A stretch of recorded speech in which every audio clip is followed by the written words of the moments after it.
বিটিএসের song স্ট্রিমিংয়ের জন্য প্রথমেই ইউটিউবে চলে যাবা, তারপর তোমার আইডির উপর ক্লিক করবা, তারপর সেটিংসে যাবা, সেখান থেকে জেনারেলে ক্লিক করবা, সেখান থেকে লোকেশন বাংলাদেশ দেবা, কারণ যে দেশ দেওয়া থাকে সেই দেশ অনুযায়ী স্ট্রিমিং হয়।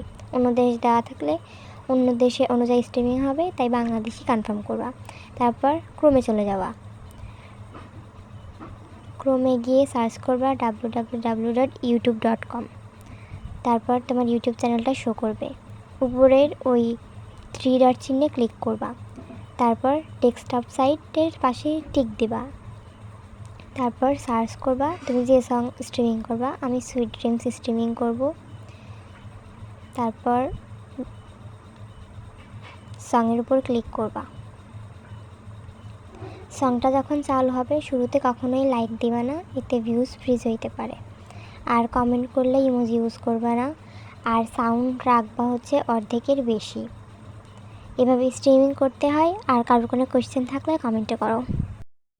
আর একটা সং স্ট্রিমিংয়ের পরে ওই সংটা আবার স্ট্রিমিং করতে 10 মিনিট মাঝে গ্যাপ দিবা। ওই 10 মিনিট বিটিএসের অন্য কোনো গান স্ট্রিমিং করবা।